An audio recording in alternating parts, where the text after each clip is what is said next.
الحمد للہ رب العالمین والصلاة والسلام علی سید الانبیاء والمرسلین وعلی آلہ واصحابہ وعترتہ اجمعین، اما بعد فاعوذ باللہ من الشیطان الرجیم، بسم اللہ الرحمن الرحیم۔ قال اللہ تبارک و تعالی لائیو چیک کرو، ٹھیک ہے المجید والفرقان الحمید، ان الدین عند لائیو چیک کروا اللہ الاسلام دارالعلوم دے وچ ہلکا ولقد كان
وائس پرنسپل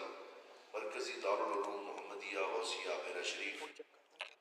اور معزز طلباء، طالبات، معلمات اور جملہ سامعین، الحمدللہ مرکزی دارالعلوم محمدیہ غوثیہ میرا شریف میں اور الکرم انٹرنیشنل انسٹیٹیوٹ کے زیر اہتمام یہ عظیم الشان 9 روزہ تربیتی سیشنز جو ہیں ان کا آج آغاز ہوا ہے، اور ہم دعا کرتے ہیں کہ جن ارادوں کے ساتھ اور جن نیک جذبات اور نیات کے ساتھ یہ علمی تحریک اور سرگرمی شروع ہوئی ہے، اللہ تعالیٰ اس کے صحیح نتائج اور ثمرات عطا فرمائے، اور اللہ کریم اسے ہم سب کے لیے علم میں اور عمل میں اضافے کا باعث بنائے۔ یہ پہلے 3 دن اصول حدیث اور فنون حدیث کی تربیتی ورکشاپ ہے، جس کا مقصد یہ ہے کہ دورہ حدیث شریف کے طلباء اور طالبات اور دورہ فرسٹ ایئر کے جو ہمارے دوست ہیں ان کے لیے علم حدیث کے فن پہ چند ایسی باتیں گزارش کی جائیں جو ان کے مستقبل میں مزید علمی فائدے کے لیے نفع بخش ثابت ہوں۔ ہم ویسے تو حدیث کا متن پڑھتے رہتے ہیں، لیکن حدیث کی روایت اور درایت یہ ایک الگ فن ہے، ایک الگ چیز ہے۔ صرف اتنا پڑھ دینا کہ ان انس ابن مالک قال قال رسول اللہ صلی اللہ علیہ وسلم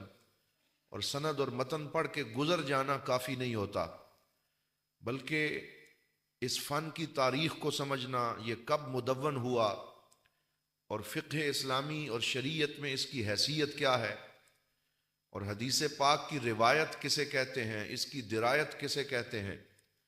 اور اس کے اندر کتنے علوم ہیں جس پہ ہمارے ائمہ، علماء اور محدثین نے محنت کی ہے، ان ساری چیزوں کو سمجھنا، اپنے پاس نوٹ کرنا، اور پھر علم حدیث پر جو اعتراضات کیے گئے ہیں ان کا جواب دینا، یہ ایک عالم دین کی بنیادی ذمہ داری ہے۔ آپ جانتے ہیں کہ دین اسلام کے بنیادی 4 مصادر ہیں جنہیں مصادر شریعت کہا جاتا ہے، اور وہ قرآن پہلے نمبر پہ، اور اس کے بعد سنت اور حدیث کا مقام آتا ہے، پھر اجماع ہے، پھر قیاس ہے، اور اس میں حدیث پاک کو ایک مرکزی حیثیت حاصل ہے، کیونکہ حدیث قرآن کی شارح ہے اور قرآن حکیم کے مشکل مقامات کو آسان فرمانے والی ہے، اور اس کے ساتھ ساتھ تقنین اور تشریح کے اندر بھی حدیث کا اپنا کردار ہے، یعنی بہت سارے ایسے احکامات بھی ہیں جو قرآن، صرف قرآن سے نہیں بلکہ صرف حدیث سے ان کو لازم کیا گیا ہے۔ وَمَا آتَاكُمُ الرَّسُولُ فَخُذُوهُ وَمَا نَهَاكُمْ عَنْهُ فَانْتَهُوا، جو حضور عطا فرمائیں اسے لے لو، اور جس سے سرکار دو عالم صلی اللہ علیہ وسلم منع کریں اس سے رک جاؤ۔ تو حدیث کی حجیت کیونکہ اب میرا موضوع نہیں ہے، ہونا تو یہ چاہیے تھا کہ آج ہمارا پہلا موضوع تاریخ تدوین حدیث ہوتا، لیکن موضوع جس طرح ڈیوائیڈ کیے گئے اور جو ترتیب سامنے آئی تو اس میں وہ موضوع بھی اپنی جگہ پہ کل یا پرسوں کے سیشن میں آ جائے گا اور آپ اس کو سن لیں گے۔ مجھے آج جو موضوع دیا گیا ہے وہ ہے روات حدیث پر مستشرقین کے اعتراضات، یعنی حدیث کے راویوں پر، روات راوی کی جمع ہے، تو حدیث کے راویوں پر مستشرقین نے جو کیچڑ اچھالا، جو اعتراضات کیے، ان کو دیکھتے ہوئے پھر محمد بن مسلم ابن شہاب زہری ان کو بطور نمونہ ایک راوی کی کیس سٹڈی جسے ہم کہتے ہیں کہ ایک کیس سٹڈی سے پھر پورا کیس سامنے آ جاتا ہے کہ جب ایک راوی پہ اتنا تان کیا گیا ہے تو باقی راویوں کے ساتھ کیا سلوک کیا گیا ہوگا۔ تو کیونکہ تمام راویوں کی اس جرح و تعدیل کو ایک سیشن میں پیش نظر رکھنا ممکن نہیں تھا، تو اس لیے ہم نے روات حدیث میں سے ایک اہم ترین راوی کا انتخاب کر لیا کہ ذرا یہ دیکھیں کہ کس طریقے سے جو اسلام دشمن عناصر ہیں انہوں نے اپنا کام کیا ہے۔ شروع سے ہی صرف سرکار دو عالم صلی اللہ علیہ وسلم کے ساتھ نعوذ باللہ یہ معاملہ نہیں کیا گیا، بلکہ جو اہل کتاب میں سے یہود و نصارہ تھے اور تحریف کرنے والے تھے آسمانی کتابوں کی، انہوں نے حضرت آدم علیہ السلام سے لے کے سرکار کا جائزہ لیا ہے اور اس میں کیسے یہ شروع ہوئی، اور بڑے بہترین انداز میں یہ پوری چیزیں ہمارے سامنے رکھ دی ہیں کہ کیسے یہ حملہ کیا گیا، تو اس مقام کا مطالعہ آپ ضرور کریں۔ پھر اسی طرح سنت خیر الانام کے اندر جو حضور ضیاء الامت رحمۃ اللہ تعالی علیہ نے حجیت حدیث پر اعتراض کرنے والوں کے بارے میں لکھی، اس کے اندر بھی آپ نے شرح و بسط کے ساتھ ان مسائل کا بیان کیا۔ میں اب یہ تھوڑی سی تمہید کے بعد اب ٹو دا پوائنٹ چند نکات آپ کے سامنے رکھ رہا ہوں۔ مستشرقین نے حدیث پہ کون کون سے حملے کیے؟ سب سے پہلا حملہ انہوں نے یہ کیا، انہوں نے کہا، یہ اعتراض اٹھایا تاکہ حدیث کو لوگ ماننا ہی چھوڑ دیں۔ وہ کہنے لگے قرآن کو تو مانتے ہیں کہ وہ ٹھیک ہے، ایک اتھینٹک سورس ہے، ایک کتاب ہے، ایک وحی ہے، لیکن بعض مستشرقین نے تو اپنے آپ کو قرآن پر اعتراض کے لیے خاص کر لیا اور اس کو چھاپا ہے۔ تو تقیید العلم کے اندر خطیب بغدادی نے پورے دلائل کے ساتھ یہ لکھا کہ شروع میں سرکار نے حدیث لکھنے سے منع فرمایا تھا تاکہ قرآن اور حدیث کے درمیان مکس اپ نہ ہو جائے، لیکن جب سرکار دو عالم صلی اللہ علیہ وسلم کو پتہ چل گیا کہ اب قرآن محفوظ ہو چکا ہے اور اب حدیث اور قرآن کے گڈ مڈ ہونے کا نعوذ باللہ کوئی اندیشہ نہیں ہے، تو سرکار نے صحابہ کو حدیث لکھنے کی اجازت عطا فرمائی اور بہت سے صحیفے سرکار دو عالم صلی اللہ علیہ وسلم کے زمانے میں اور حضور کی اجازت سے لکھے گئے، جس میں خطبہ حجت الوداع بھی ہے، جس کے بارے میں حضور نے فرمایا تھا اکتبوا لابی شاہ، کہ اس کو ابو شاہ یمنی جو ہیں وہ انہوں نے کہا تھا کہ یہ خطبہ میرے لیے لکھا جائے، تو وہ ان کو لکھ کے دیا گیا تھا، اور اس کی اور بھی بہت سارے دلائل اس کے موجود ہیں۔ اب مستشرقین نے پہلا اعتراض تو یہ کیا، وہ کہتے ہیں نہیں جی یہ 200 سال بعد حدیث کا دور شروع ہوا، اس لیے ہم حدیث کو حجت نہیں مانتے۔ اور کچھ محدثین، کچھ مستشرقین وہ ہیں جنہوں نے کہا نہیں جی ہم باقی حدیثوں کو تو مانتے ہیں، لیکن بخاری اور مسلم اور دیگر کتابوں کی اکثر حدیثیں انسانی عقل کے خلاف ہیں، اس لیے ہم ان کو تسلیم نہیں کرتے۔ اور انہوں نے چن چن کے کچھ حدیثوں کے اوپر اعتراض کیا۔ میں اس میں سے ایک دو کا ذکر کر دیتا ہوں، اب اتنا وقت نہیں ہے۔ ایک حدیث ہے، وہ کہتے ہیں یہ جو مکھی والی حدیث ہے کہ سرکار دو عالم صلی اللہ علیہ وسلم سے روایت کرتے ہیں محدثین کہ اگر پانی میں یا کھانے کے اندر کوئی مکھی آئے اور اڑ کے گر جائے، زبابہ جیسے عربی میں کہتے ہیں یا زباب کہتے ہیں، تو پھر تم اسے ڈبو دو، کیونکہ اس کے ایک پر میں بیماری ہے اور دوسرے پر میں شفا ہے، تو اگر تم ایسا کرو گے تو پھر وہ تمہیں اس کی تکلیف نہیں ہوگی اور اس کے زہریلے اثرات تمہارے اوپر نہیں ہوں گے، بلکہ تم بچ جاؤ گے۔ تو پھر اس پہ انہوں نے بڑا تان کیا اور عجیب و غریب قسم کے مستشرقین نے اس پہ کیچڑ اچھالے اور کہتے ہیں دیکھیں جی یہ کیسی بات کر رہے ہیں کہ اگر وہ مکھی گرے تو اسے ڈبو کے پھر نکالو۔ اس کے پھر محدثین نے جوابات دیے، یہ صرف میں نے ایک مثال دی ہے۔ اسی طرح بخاری شریف میں جو حدیث ہے کہ سورج جب غروب ہوتا ہے تو وہ اللہ تعالیٰ کے تخت کے سامنے جا کے سجدہ ریز ہوتا ہے اور پھر اگلے دن وہ طلوع ہوتا ہے، تو کہا مستشرقین نے اس پہ بھی طعن کیا کہ یہ کیسے ہو سکتا ہے کہ سورج سجدہ کرے اور اجرام سماویہ سجدہ کرے اور پھر آئیں، یہ بھی عقل کے خلاف ہے۔ تو یہ عقلی وار بھی انہوں نے کیے۔ اگر اس کے اوپر آپ نے مطالعہ کرنا ہو تو میں ساتھ ساتھ کچھ کتابوں کے نام آپ کو بتاتا جا رہا ہوں۔ اس میں حضور ضیاء الامت رحمۃ اللہ تعالیٰ علیہ نے ضیاء النبی کی آخری 2 جلدوں کے اندر بھی ان اعتراضات کے جواب ارشاد فرمائے، اور سنت خیر الانام کے آخری باب میں بھی آپ نے حدیث پر جو اعتراض کیے گئے ہیں، آپ نے ان چنیدہ چند حدیثوں کو لکھا اور پھر اس پہ اعتراض کو لکھا، پھر جواب لکھا، تاکہ ہمیں پریکٹس ہو جائے کہ ہم نے ان جوابات کو کیسے تیار کرنا ہے۔ تو سنت خیر الانام کے آخری باب کا مطالعہ اس حوالے سے بہت مفید ہے۔ اور ایک کتاب کا نام ہے شبہات حول السنہ، یہ عربی زبان میں شبہات حول السنہ، ڈاکٹر علامہ عبد الرزاق عفیفی کی کتاب ہے، اور یہ انٹرنیٹ پہ دستیاب ہے، تقریباً 150 صفحات پہ مشتمل ہے۔ اس میں بھی انہوں نے جو کہتے ہیں جی یہ حدیث عقل کے خلاف ہے، یا یہ حدیث جو ہے یہ ہماری سمجھ کے خلاف ہے، اور طرح طرح کے اعتراضات ہیں، تو انہوں نے ابواب بندی کر کے ان احادیث پر عقلی نقلی مختلف جوابات جو ہیں وہ ارشاد فرمائے ہیں۔ تو ان کتابوں کا مطالعہ مفید ہے۔ کون کون سے مستشرقین ہیں جنہوں نے حدیث کے اوپر تابڑ توڑ حملے کیے ہیں؟ ان میں سب سے بڑا نام جس کے بارے میں حضور ضیاء الامت رحمۃ اللہ علیہ فرماتے ہیں کہ جس کے ذکر کردہ اعتراضات کو پھر بعد میں آنے والے مستشرقین دہراتے رہے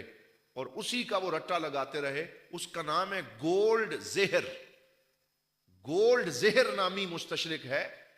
جس نے حدیث کے میدان کے اوپر طعن کرنے کے لیے اپنی زندگی نعوذ باللہ لگا دی، اور اس نے ساری زندگی یہی غلیظ کام کیا اور کتابیں لکھی۔ اس کی کتاب کا نام ہے محمدن سٹڈیز، یہ انگلش میں ہے، اور اس کا ترجمہ عربی میں الدراسات المحمدیہ کے نام سے کیا گیا۔ اور اس کتاب کے اندر گولڈ زہر جو 1921 میں جس کا وفات ہوئی، اور 1850 سے لے کے 1921 تک یہ جرمنی میں مرا، اور یہ یہودی تھا یہودی اور مستشرق، لیکن یہودی اور مستشرق ہونے کے باوجود اس نے عربی علوم پہ مہارت اور کمانڈ حاصل کی، اور پھر حضور صلی اللہ علیہ وسلم کی حدیث کے اوپر اعتراض کیے، اور راویوں کے اوپر اس نے اعتراض کر کے اس نے کہا جب ہم راویوں کو جو حدیث روایت کرنے والے ہیں ان کو ہی مشکوک بنا دیں گے تو حدیث خود بخود مشکوک ہو جائے گی۔ تو اس نے مختلف راویوں کو نشانہ بنایا، اور سب سے زیادہ جس راوی کو نشانہ بنایا اس کا نام محمد ابن شہاب زہری رحمۃ اللہ تعالی علیہ۔ اور افسوس تو یہ ہوتا ہے کہ اگر گولڈ زہر یہ بات کرتا تو ہم کہتے چلیں دشمن کر رہا ہے، لیکن اس کی انہی کتابوں سے پڑھ کے جن لوگوں نے سوربون سے، فرانس سے، انگلینڈ سے پی ایچ ڈی کی اور وہاں کے اساتذہ سے پڑھا، اور چند مسلمان لوگ جب وہاں سے پڑھ کے ہندوستان میں اور مصر میں اور مختلف ممالک میں واپس آئے تو اپنے انہی مستشرق استادوں کی بولی بولتے ہوئے انہوں نے بھی محمد ابن شہاب زہری جیسے جلیل القدر محدث کو نشانہ بنانا شروع کر دیا، اور دیگر راویوں کو نشانہ بنایا۔ تو ہم یہ کہتے ہیں کہ غیروں سے کہا تم نے، غیروں سے سنا تم نے، کچھ ہم سے کہا ہوتا کچھ ہم سے سنا ہوتا۔ کاش اپنے اساتذہ کے پاس، اپنے مصادر کے پاس تم آتے اور دشمنوں سے پڑھنے کے بجائے اپنے اساتذہ اور اپنی امہات مصادر کو پڑھتے تو یہ دن نہ دیکھنا پڑتا۔ اب میں چند وہ اعتراضات ذکر کرتا ہوں اور پھر آپ کو بتاتا ہوں کہ محمد بن شہاب زہری کون تھے۔ سب سے پہلے تو یہ بات یاد رکھیں کہ صحابہ کرام رضوان اللہ تعالی علیہ مجمعین حضور صلی اللہ علیہ وسلم کے زمانے کے بعد زیادہ حدیث روایت کرنے میں احتیاط کرتے تھے۔ وہ یہ سمجھتے تھے کہ یہ آسان کام نہیں ہے، حدیثیں انہیں یاد تھیں، ان کے سینے میں ذخیرہ محفوظ تھا، لیکن وہ زیادہ روایت نہیں کرتے تھے۔ انہیں عربی میں کہتے ہیں المقللین فی الروایہ، کہ روایت میں قلت سے کام لیتے تھے، جن میں سیدنا ابو بکر صدیق ہیں، حضرت عمر ہیں اور دیگر بہت سارے صحابی۔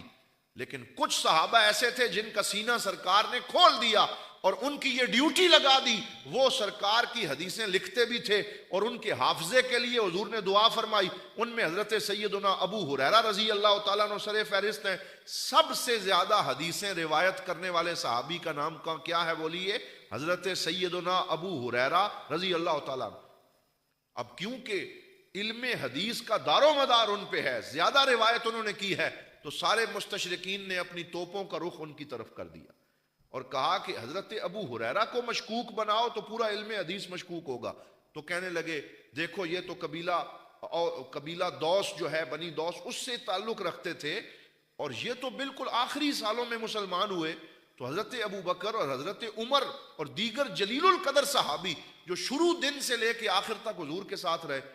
کسی نے 10 حدیثیں روایت کی ہیں، کسی نے 7 کی ہیں، اور یہ جو آخری 4 یا 3 سال حضور کی صحبت میں رہے، انہوں نے ہزاروں حدیثیں روایت کر دیں، تو یہ اپنی طرف سے گڑھتے رہے۔ اس طرح کی باتیں حضرت ابو ہریرہ کے بارے میں کی تو علماء نے اس کے جوابات دیے۔ علامہ ابن حجر عسقلانی نے فتح الباری شریف میں، اور دیگر بڑے جلیل القدر ہمارے علماء، اور حضرت امام جلال الدین سیوطی نے، اور امام ابن صلاح نے اپنے مقدمہ ابن صلاح میں، اور اس سے پہلے خطیب بغدادی نے، اور دیگر تمام محدثین نے اس کے جوابات دیے، اور حدیث کی روشنی میں یہ لکھا کہ حضرت ابو ہریرہ نے خود وجوہات بیان کی ہیں کہ میں نے زیادہ روایت کیوں کی ہے۔ وہ فرماتے ہیں کہ باقی سارے صحابہ نکل جاتے تھے، بازار میں تجارت بھی کرنی ہوتی تھی اور زراعت بھی کرنی ہوتی تھی،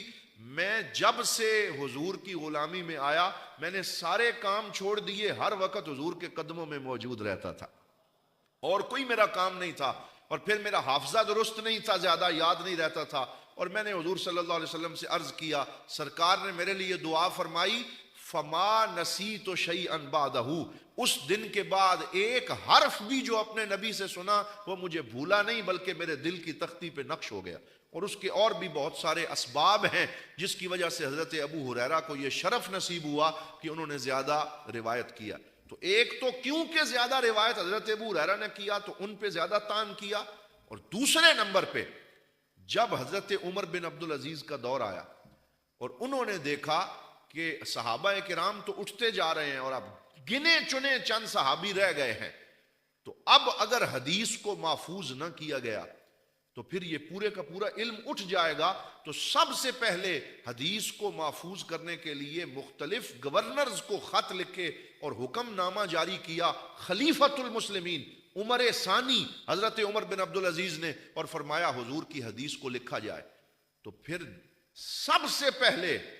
حضور صلی اللہ علیہ وسلم کی حدیث کو جمع کرنے کا بیڑا حضرت عمر بن عبدالعزیز کے حکم سے جس شخص نے اٹھایا اس کا نام محمد بن مسلم ابن شہاب زہری رحمۃ اللہ تعالی علیہ۔ تو کیونکہ وہ پہلے جامع حدیث ہیں اور انہوں نے صحابہ کرام سے ملاقات کی، جلیل القدر تابعین سے ملاقات کی، اور پھر حدیثوں کو جمع کیا، اور صحیح بخاری میں سب سے زیادہ روایات انہی سے ہیں، اور صحیح مسلم میں سب سے زیادہ روایات انہی سے ہیں۔ امام بخاری نے صرف ابن شہاب زہری سے 650 حدیثیں روایت کی۔ امام بخاری نے کتنی روایت کی ہیں؟ 650۔ اور امام مسلم نے کتنی روایت کی ہیں؟ تقریباً 500 احادیث۔ تو اور کوئی کتاب ایسی نہیں ہے جس میں ان کی روایت موجود نہ ہو۔ تو اب مستشرقین نے کہا کہ حضرت ابو ہریرہ کے بعد اب ان کو بھی نشانہ بناؤ کہ یہ وہ جلیل القدر لوگ ہیں کہ اگر یہ مشکوک ہو گئے تو پورا علم حدیث مشکوک ہو جائے گا۔ اس وجہ سے ان کو بہت زیادہ ان پہ اعتراض کیا گیا۔ 3 اعتراض بڑے جو ان پہ کیے گئے، ان میں پہلا یہ تھا کہ یہ اموی جو بادشاہ ہیں ان کے ساتھ ان کا تعلق تھا، اور عبد الملک بن مروان جو شام کے اندر جس کا پایا تخت تھا اس نے ان کو اپنے پاس بلا لیا اور انہیں تنخواہ دے کے ان سے حدیثیں لکھوایا کرتا تھا۔ اور ایک عجیب و غریب بھونڈا قسم کا اعتراض کیا کہ عبداللہ بن زبیر رضی اللہ تعالیٰ عنہ نے جب مکہ میں جہاد شروع کیا امویوں کے خلاف تو عبد الملک بن مروان نے کہا کہ اب میں شام سے حج کرنے کعبۃ اللہ نہیں جاؤں گا، کیونکہ جب میں وہاں جاتا ہوں میرے وزراء جاتے ہیں تو عبداللہ بن زبیر اور ان کے دیگر حواریین جو ہیں وہ ہمارے بارے میں سخت باتیں کرتے ہیں، رائے عامہ ہمارے بارے میں ہموار نہیں رہتی۔ اس لیے اس نے قبۃ الصخرہ نامی ایک عمارت مسجد اقصیٰ کے ساتھ بنائی، جسے آج بھی ہم سنہری گنبد دیکھتے ہیں مسجد اقصیٰ کا، اسے قبۃ الصخرہ کہتے ہیں۔ تو یہ گولڈ زہر جو یہودی ہے، سب سے پہلے اس نے یہ پوری کہانی گھڑی اور کہنے لگا کہ عبد الملک بن مروان نے قبۃ الصخرہ بنوایا، اور پھر ابن شہاب زہری کو کہا کہ تم کوئی ایسی حدیث مجھے گھڑ دو کہ تم جس سے مسلمانوں کو یہ یقین آ جائے کہ حج کرنے خانہ کعبہ نہ جایا کریں بلکہ یہاں مسجد اقصیٰ آئیں، یہاں ان کا حج ہو جائے۔ ایک پوری سٹوری تشکیل دی، اور کہنے لگے کہ پھر ابن شہاب زہری نے یہ والی حدیث جو ہے بنا لی، لا تشد الرحال الا الی ثلاثۃ مساجد، کہ سفر جو ہے وہ 3 مسجدوں کی طرف کیا جائے، یا مسجد حرام، یا مسجد نبوی، یا مسجد اقصی۔ اور پھر مسجد اقصی میں نماز 1000 نمازوں سے زیادہ یا 1,00,000 نمازوں سے زیادہ اس کا ثواب ہے۔ یہ اعتراض کیا کہ انہوں نے یہ حدیثیں عبد الملک بن مروان کے لیے گھڑی تھی۔ یہ گولڈ زہر نے سب سے پہلے یہ زہر جو ہے اسے اپنی کتابوں میں لکھنا شروع کیا، اور پھر یہ کہا کہ ہشام بن عبد الملک کے بیٹوں کا استاد جو ہے وہ زہری تھا، اور پھر یہ کہا کہ دیگر بہت سارے ایسے اعتراضات ان کی ذات پہ کیے جن سارے اعتراضات میں وہ خود مانتے ہیں کہ ہم ان پہ کوئی ایسا اعتراض تو نہیں کر سکتے کہ جی وہ پیسوں کے لالچی تھے، کیونکہ ان کو اللہ نے زود ایسا عطا فرمایا کہ دشمن بھی مانتا ہے کہ ان کو درہم و دینار کا لالچ نہ تھا۔ جب اس پہ ایسا کوئی اعتراض نہ کر سکے تو صرف امویوں کے ساتھ تعلق کا اعتراض کر کے ان کی شخصیت کو مجروح کرنے کی کوشش کی۔ اب آپ گفتگو بس تھوڑی سی جو باقی رہ گئی ہے اس میں غور سے سن لیں کہ یہ تو ان پہ اعتراض کیے گئے، وہ کون تھے؟ امام محمد بن شہاب زہری نے یتیمی میں پرورش پائی، ان کے والد بچپن میں وصال فرما گئے۔ 80 راتوں میں پورا قرآن پاک یاد کیا، 80 راتوں میں پورا، اتنا حافظہ اللہ نے ان کو عطا فرمایا۔ پھر علم الانصاب سیکھا، پھر حلال و حرام کی معرفت اور علم فقہ سیکھا، پھر روایت حدیث میں کمال پیدا کیا۔ 10 صحابہ سے علم حدیث کو جمع کیا، حضرت انس بن مالک سے ملاقات کی، حضرت عبداللہ بن عمر سے ملاقات کی، حضرت جابر، حضرت سہل بن سعد، اور کبار تابعین میں سے حضرت سیدنا سعید بن المسیب رضی اللہ تعالیٰ عنہ کے ساتھ 8 سال کا وقت ایسے گزارا جیسے کوئی اعتکاف کرتا ہے۔ ہر وقت سعید ابن المسیب کے ساتھ رہتے اور علم حدیث ان سے حاصل کیا، عروہ بن زبیر سے حاصل کیا۔ اور جب حضرت عبداللہ بن زبیر کا وصال ہوا پھر یہ شام چلے گئے، اور وہاں عبد الملک بن مروان کے دربار میں ان سے بھی وہ تعلق پیدا ہوا۔ اس میں کوئی شک نہیں ہے کہ یہ وہ وہاں گئے، لیکن اس دور کے ان محدثین کا بادشاہوں سے تعلق ایسا نہیں تھا کہ وہ ان کے سامنے کوئی جھولی کرتے تھے کہ ہمیں پیسے دیں، بلکہ وہ وہاں بھی کلمہ حق کہتے تھے، وہ وہاں بھی سچ کی بات کرتے تھے، اور بادشاہوں کے قریب جانا اور سچ کی بات کرنا اس میں کوئی عیب نہیں۔ حضرت امام اعظم ابو حنیفہ خلیفہ منصور سے ملتے رہے، حضرت امام ابو یوسف ہارون الرشید کی تربیت فرماتے رہے، تو اگر امام زہری نے عبد الملک بن مروان سے ملاقاتیں کی اور حق بات کی اور سچائی کے ساتھ ان کے بیٹوں کی تربیت کی ہے تو یہ ان کا کوئی عیب نہیں ہے، بلکہ یہ بھی ان کی فضیلت میں آتا ہے کہ وہ بادشاہوں کے قریب بھی گئے لیکن اپنے دامن پہ کبھی بھی کوئی دھبا لگنے نہیں دیا۔ تو یہ جھوٹ دشمن بول رہا ہے، اسلامی کتابوں میں ان کے بارے میں کوئی ایسا اعتراض اور جھوٹ موجود نہیں ہے۔ اور پھر ان کی سخاوت کا عالم یہ تھا، اللہ نے جو مال دیا شہد کے اور دودھ کے اور کھانے کے دسترخوان لگایا کرتے تھے اور سخاوت کیا کرتے تھے۔ اور مطالعے کا عالم یہ تھا کہ ساری ساری رات مطالعہ کرتے اور علم حدیث جمع کرنے میں لگے رہتے۔ ایک بڑا لطیف واقعہ ان کے بارے میں ان کے سوانح نگاروں نے لکھا کہ ان کی زوجہ دیکھتی کہ بالکل گھر میں جب آتے تو پھر بھی مطالعے ہی جاری ہے، ساری رات پڑھتے رہتے ہیں۔ تو ان کی زوجہ نے ایک دن ان سے کہا، واللہ لہذہ الکتب اشد علی من 3 درائر، کہ یہ کتابیں 3 سوکنوں سے زیادہ مجھ پہ بھاری ہیں، کیونکہ آپ مجھے ٹائم ہی نہیں دیتے۔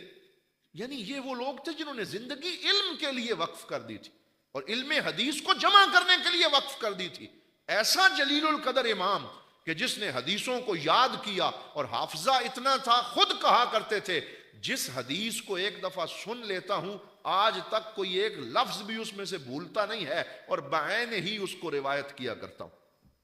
یہ ان کو اللہ تعالیٰ نے کمال عطا فرمایا۔ حضرت امام مالک ان کے بارے میں فرماتے ہیں، اور دیکھیں حضرت امام مالک جیسے امام و دار الہجرہ اور مدینہ کے محدث اور عاشق رسول صلی اللہ علیہ وسلم امام زہری کے شاگردوں میں سے ہیں،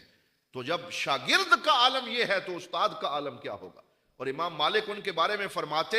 کہ جب امام زہری شام سے مدینہ تشریف لاتے تو ان کی موجودگی میں مدینے کا کوئی محدث حدیث بیان کرنے کی جرت نہیں کرتا تھا، بلکہ سب ان کے قدموں میں بیٹھ کے ان سے روایت حدیث کو لیا کرتے تھے۔ یعنی جن کا مدینہ پاک میں احترام یہ تھا، اور امام مالک بھی جن کے شاگردوں میں ہیں، اور امام اعظم ابو حنیفہ نے امام زہری سے روایت کیا ہے، اور یہ بھی ان کے تلامذہ میں سے آتے ہیں کیونکہ ان سے علم حدیث کو روایت کیا حضرت امام اعظم ابو حنیفہ نے۔ اور امام ابن حجر اسقلانی فتح الباری شریف میں فرماتے ہیں اول من دون العلم ابن شہاب، سب سے پہلے علم حدیث کو جس نے مدون کیا وہ ابن شہاب ہیں، بے امر عمر ابن عبدالعزیز، اور ان کو اس کا حکم عمر ابن عبدالعزیز نے دیا تھا۔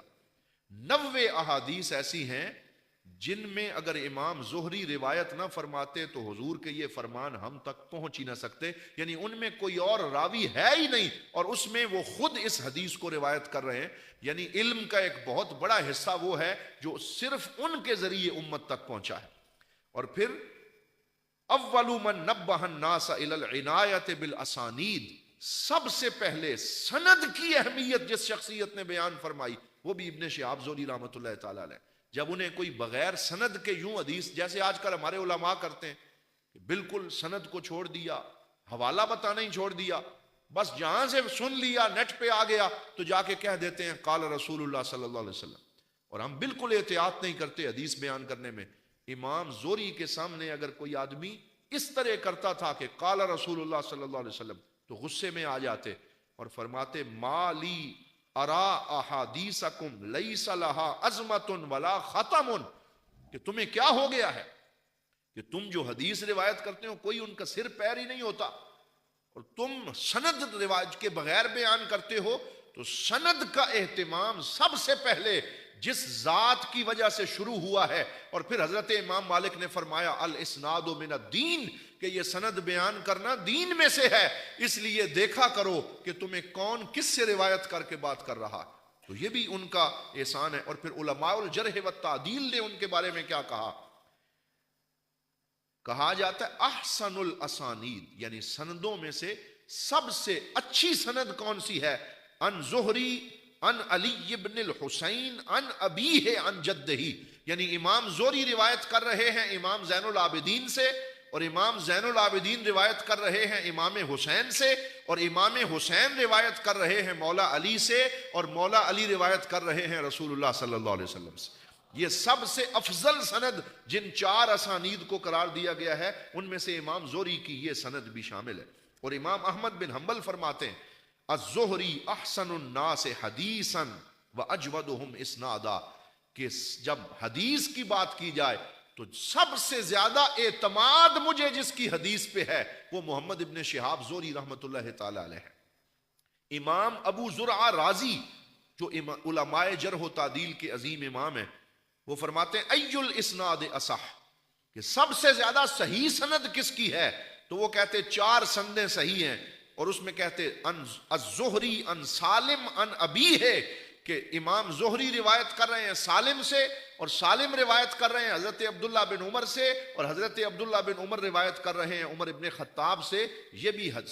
جو سند کا گولڈن چین جس کو قرار دیا گیا ہے اس میں سے یہ بھی شامل ہے۔ تو یہ ان کی فقاہت ہے۔ ان کے بارے میں امام مالک یہ کہتے ہیں، امام اعظم ابو حنیفہ یہ کہتے ہیں، ابو زرعہ رازی یہ کہتے ہیں، امام احمد بن حنبل یہ کہتے ہیں، تو ہم کسی گولڈ زہر کی،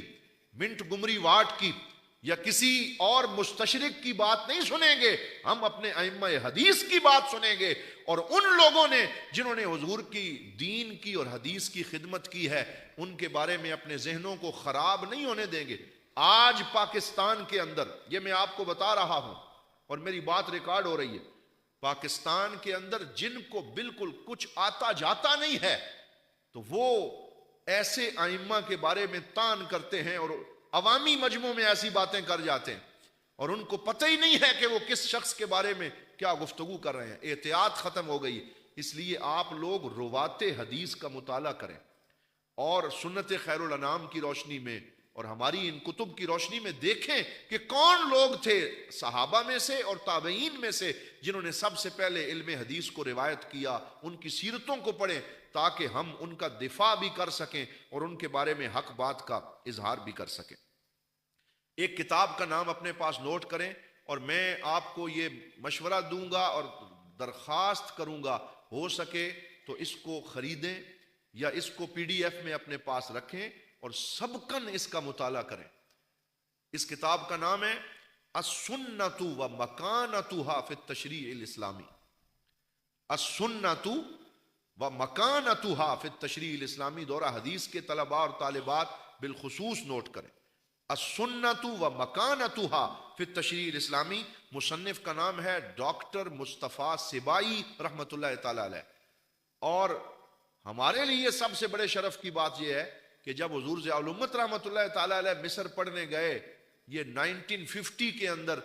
اس وقت ڈاکٹر مصطفیٰ سبائی، جن کی کتاب کا میں نے آپ کو نام لکھوایا، یہ وہاں پی ایچ ڈی کر رہے تھے، اور حضور ضیاء الامت رحمۃ اللہ تعالی علیہ اور ان کی وہاں مصر میں ملاقات ہوئی۔ یہ حضور ضیاء الامت کے معاصرین میں سے ہیں، اور انہوں نے اپنا پی ایچ ڈی کا جو مقالہ لکھا وہ امام محمد ابن شہاب زہری کے دفاع میں لکھا، جو پھر اس کتاب کی شکل میں شائع ہوا، اور اس کا نام رکھا گیا السنت و مکانتها فی التشریع الاسلامی، کہ سنت اور اسلامی شریعت میں اس کا مقام۔ اور اس کتاب کے اندر آپ نے جتنے مستشرق ہیں جنہوں نے حدیث کے اوپر طعن کیا ہے، مدلل انداز میں ان کا جواب دیا ہے۔ اور اس میں وہ فرماتے ہیں، آپ دیکھیں یہ جو شبہ گولڈ زیر نے پیدا کیا کہ عبد الملک بن مروان نے قبۃ الصخرہ بنایا اور کہا جی حج ادھر کیا کرو اور خانہ کعبہ نہ جایا کرو، اور محمد بن شہاب زہری سے لا تشد الرحال کی حدیث لکھوائی۔ وہ کہتے ہیں جھوٹ بولتے ہوئے بھی انسان کو شرم آنی چاہیے۔ اور پھر انہوں نے اس کا جواب یہ دیا، سب سے پہلی بات تو یہ ہے کہ لا تشد الرحال والی حدیث کو صرف امام زہری نے روایت نہیں کیا، بلکہ امام مسلم کے ہاں اس کے 3 طرق ہیں، اور ان 3 طرق میں صرف ایک میں زہری ہے، اور ایک میں جو حضرت ابو ہریرہ سے آ رہی ہے اس سے امام زہری اس میں ہے ہی نہیں، اور تیسری روایت یعنی ایک حضرت ابو ہریرہ سے آ رہی ہے، اور اس کے ساتھ ساتھ ایک جو ہے جس میں زہری ہے وہ حضرت ابو سعید خدری رضی اللہ تعالیٰ عنہ سے آ رہی ہے، اور ایک حضرت عبداللہ بن عمر سے آ رہی ہے۔ تو وہ کہتے ہیں کہ جب اس کے 3 طرق ہیں تو پھر یہ کہنا کہ صرف زہری نے نعوذ باللہ اس کو گھڑ لیا ہے، اس سے بڑی شرم کی اور کیا بات ہو سکتی۔ اور دوسرا جواب اس کا یہ دیا کہ جب حضرت عبداللہ بن زبیر مکہ شریف کے اندر انہوں نے فوج بنائی تھی اور وہ امویوں کے خلاف جہاد کر رہے تھے، اس دور میں امام زہری کی عمر صرف 15 سال تھی، اور اس وقت ان کی عبد الملک بن مروان سے ملاقات ثابت ہی نہیں ہوئی تھی، اور 15 سال میں ابھی ان کو وہ شہرت ہی نہیں ملی تھی کہ نعوذ باللہ ان سے یہ گمان کیا جاتا کہ ان سے کوئی حدیث اپنی منمانی کی لکھوائی جا رہی ہے۔ اور تیسری بات یہ ہے کہ لا تشد الرحال والی حدیث میں قبۃ الصخرہ کا نام ہی نہیں ہے، اور اس میں یہ تو کہا ہی نہیں گیا کہ نہ تم حج کرنے کہیں اور جاؤ، اور امام زہری نے بھی اور عبد الملک بن مروان نے بھی اور دیگر تمام بادشاہوں نے بھی ہمیشہ حج کیا ہے تو خانہ کعبہ کا ہی کیا ہے، لہٰذا یہ بالکل بھونڈا اعتراض ہے، اور اگر علمی پیمانے پہ دیکھا جائے تو اس کا کوئی سر پیر اور کوئی اس کا جو ہے وہ استناد موجود نہیں ہے۔ تو اس طرح کے اعتراضات کر کے مستشرقین نے روات حدیث کو مجروح کرنے کی کوشش کی۔ اب ایک اور چھوٹی سی مثال دیکھیں، میں جب یہ لیکچر تیار کر رہا تھا تو میں سن رہا تھا انٹرنیٹ کے اوپر، پاکستان کے ایک صاحب ہیں اور بڑا لمبا چوڑا امام زہری کے خلاف لیکچر یوٹیوب پہ ڈالا 1.5 گھنٹے کا، اور جو جھوٹ کے پلندے انہوں نے شامل کیے کسی اور مسلک سے تعلق رکھتے ہیں، لیکن ظاہری بات ہے کہ انہیں بھی پتا ہے کہ اگر ان راویوں کو مجروح کریں گے تو اہل سنت والجماعت کی ساری حدیثیں مجروح ہو جائیں گی۔ تو وہ کہنے لگے دیکھیں جی، امام بخاری نے امام زہری سے یہ حدیث روایت کی ہے کہ رسول اکرم صلی اللہ تعالی علیہ وسلم حضرت مولا علی شیر خدا اور سیدہ طیبہ طاہرہ خاتون جنت کو تہجد کے لیے جگانے آتے تھے اور دستک دیتے تھے۔ بالکل یہ حدیث بخاری شریف میں ہے، اور امام زہری نے ہی روایت کی۔ ٹھیک ہے، کہتے ہیں جی ایک دن امام زہری کہتے ہیں کہ مولا علی کے دروازے پہ حضور نے دستک دی، مولا علی شیر خدا کرم اللہ وجہ الکریم باہر تشریف لائے، تو حضور نے فرمایا کہ آج آپ تہجد پہ اٹھے کیوں نہیں ہیں، اور فجر کا ٹائم جا رہا ہے، جلدی جلدی نماز پڑھیں۔ تو مولا علی شیر خدا نے کہا یا رسول اللہ، اللہ تعالیٰ جان کو رات کو قبض کر لیتا ہے جب ہم سوتے ہیں، جب اللہ تعالیٰ چھوڑتا ہے ہماری جان کو، یعنی ہم جاگتے ہیں تو پھر ہی اٹھ سکتے ہیں، تو اب اٹھ گئے۔ تو حضور صلی اللہ علیہ وسلم مسکرائے اور پھر واپس مڑے، اور آپ نے اپنا ہاتھ اپنے زانوں پہ مارا اور فرمایا وَكَانَ الْإِنسَانُ أَكْثَرَ شَيْءٍ جَدَلًا، کہ انسان جو ہے وہ بحث مباحثہ کرتا ہے۔ قرآن کی یہ آیت پڑھی اور حضور واپس تشریف لے گئے۔ اب وہ بندہ زہری کی اس روایت کو لے کے کہتا ہے کہ نعوذ باللہ امام زہری اہل بیت کا دشمن ہے اور اس نے اپنی طرف سے یہ حدیث گڑھ لی ہے. یہ کیسے ہو سکتا ہے کہ حضور مولا علی سے یوں کہیں وَكَانَ الْإِنسَانُ أَكْثَرَ شَيْءٍ جَدَلًا؟ میں آپ کو صرف یہ بات بتانا چاہتا ہوں کہ اس کا جواب لکھتے ہوئے شیخ مصطفیٰ سبائی فرماتے ہیں، انہوں نے اس حدیث کو ذکر کیا، اعتراض ذکر کیا، اور ساتھ فرماتے ہیں یاد رکھو جب ہم منصب رسالت کو سمجھ لیتے ہیں اور انسانی طبیعت کو سمجھ لیتے ہیں اور نبی کے مقام کو سمجھ لیتے ہیں تو پھر اس حدیث کو سمجھنے میں کوئی مشکل پیش نہیں آتی. حضور صلی اللہ علیہ وسلم پوری امت کے لیے یہ تربیت فرما رہے ہیں کہ جب تم بڑے منصب پہ ہوگے تو اپنے بچوں کو، اپنی بیوی کو، اپنی بیٹیوں کو اس طرح تمہیں نماز کے لیے جگانا ہوگا، ان کے دروازے پہ دستک دینی ہوگی، انہیں نماز کا حکم دینا ہوگا. تو یہ تو ایک فطرتی پروسیس ہے. اس میں اگر سرکار دو عالم صلی اللہ علیہ وسلم نے آ کے نماز کا حکم دیا ہے اور جگایا ہے اور مولا علی بیدار ہو گئے ہیں تو اس میں کوئی کسی شخص کی نعوذ باللہ ایسی چیز لازم نہیں آتی کہ جس پہ اعتراض کیا جائے. تو جو چیز اعتراض بنتی نہیں ہے اس کو اعتراض بنا کے حضرت امام زہری کو نعوذ باللہ دشمن اہل بیت ثابت کرنے کی کوشش کی جا رہی. تو یہ میں نے چند مثالیں صرف آپ کے سامنے پیش کی ہیں جن کو بنیاد بنا کے اس طریقے سے روات حدیث کو مجروح کرنے کا ایک کالا اور مکروہ دھندا جو ہے وہ کیا جاتا ہے. اسی طرح ایک اور روایت، یہ آخری بات عرض کرتا ہوں، صحیح بخاری شریف میں ہے اور وہ بھی امام زہری روایت کرتے ہیں، حضرت مولا علی شیر خدا کرم اللہ وجہ الکریم کے ولیمے کے حوالے سے ہے. آپ خود اس کا بخاری شریف میں مطالعہ کریں اور پھر اس پہ بھی اسی طرح کی جرح کی گئی ہے اور اس سے ایسے معنی لینے کی کوشش کی گئی ہے جس سے ان کی ذات کو مجروح کیا جائے. لیکن اس پورے لیکچر کا خلاصہ یہ ہے کہ روات حدیث میں سے چاہے وہ ابن شہاب زہری ہوں، چاہے وہ سعید ابن المسیب ہوں، چاہے وہ حضرت سیدنا عروہ ہوں، چاہے وہ دیگر تمام محدثین اور روات ہوں جنہوں نے ورع کے ساتھ، تقوی کے ساتھ، محنت کے ساتھ حضور صلی اللہ علیہ وسلم کی حدیث کی خدمت سر انجام دی اور ان موتیوں کو جمع کیا اور پھر کتابوں کے اندر تدوین کیا اور اپنے شاگردوں کو آگے سکھایا، یہ سارے ہمارے محسن ہیں اور ان کا دفاع کرنا اور ان کے بارے میں حق بات کا اعلان کرنا یہ ہماری ذمہ داری ہے. لیکن یہ اسی وقت ہوگا کہ جب ہم اس ذمہ داری کو محسوس کرتے ہوئے اس کے لیے تیاری کریں گے، مطالعہ کریں گے، پہلے ان اعتراضات کو پڑھیں گے جو لکھے گئے ہیں، پھر ان اعتراضات کا جواب ڈھونڈیں گے اور اس کے لیے مطالعہ کریں گے. افسوس یہ ہوتا ہے کہ ہم لوگوں کو بالکل اس چیز کا احساس ختم ہو گیا ہے کہ علمی طور پہ ہماری ذمہ داریاں کیا ہیں اور ہم نے کیسے آگے بڑھ کے حدیث پاک کا علم حاصل کرنا ہے اور روایت اور درایت کے اوپر کمال پیدا کرتے ہوئے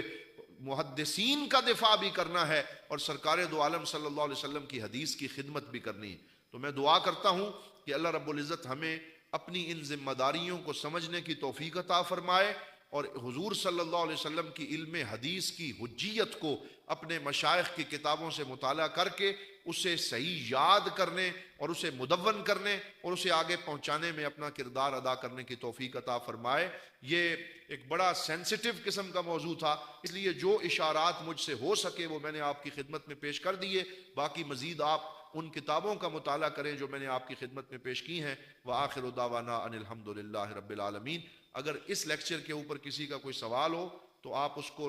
بہتر ہوگا کہ ریٹن شکل میں لکھ کے سٹیج پہ پہنچا دیں. انشاءاللہ آج ہی کے سیشن کے آخر میں ہم اس کو ایڈریس کر لیں گے.